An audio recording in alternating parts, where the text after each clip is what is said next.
Well, good afternoon from Nepal.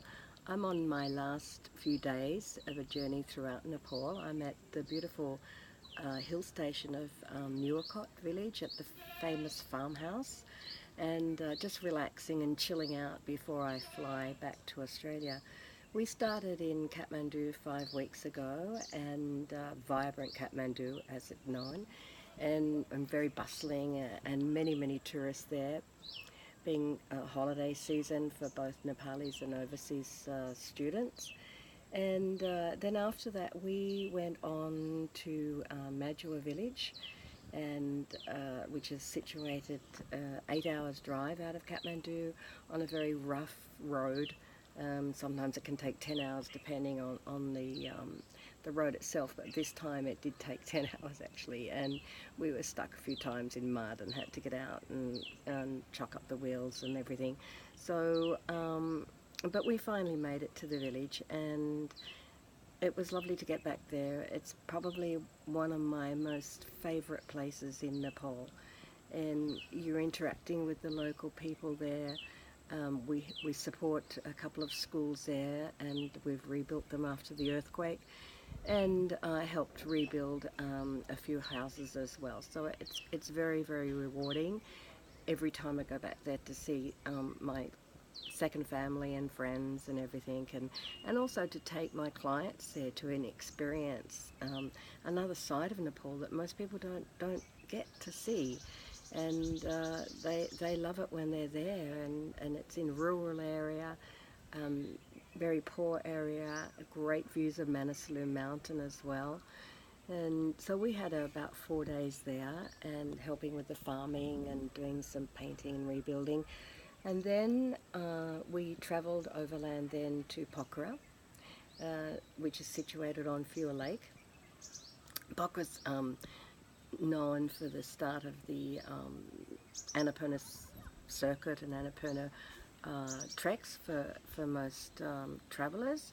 It's a very popular area to go and chill out, sit by the lake, do some sightseeing. Some people go for meditation courses and yoga whilst they're there. And then we went on a trek to Annapurna Base Camp, and we were so fortunate. The weather was perfect all the time we were walking. We only experienced one lot of rain.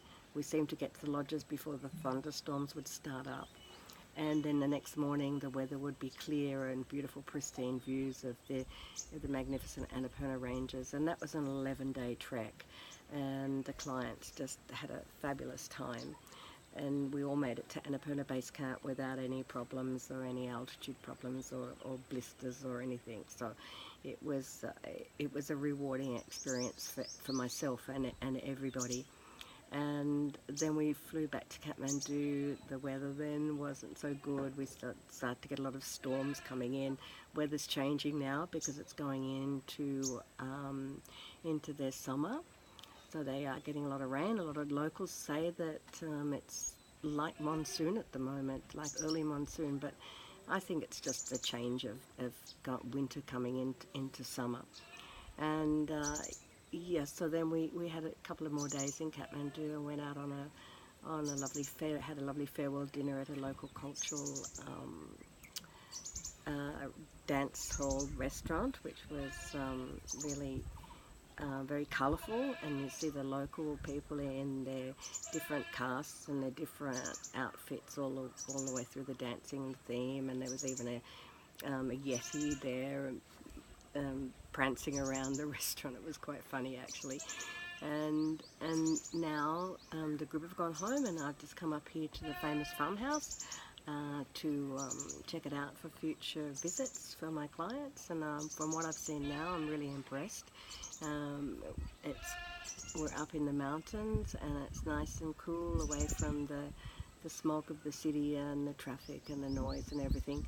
So all you can hear now is animals in the background. You hear the sheep baaing, and there's even a donkey here, and they've got some rabbits and dog and geese, and so it's a nice place to come and just relax, especially after trekking. So I'll be back to Nepal again at the end of the year if you'd like to join me. on one of Lyn Taylor's adventure travel treks to Nepal, where we can give you a total cultural experience, or a trek into the mountains of Everest, Annapurna, any of the treks, or you may just prefer just to chill out and just do a whole cultural trip of Nepal, visiting all the sites, the interesting sites throughout the country. Anyway, I'll see you soon. Bye.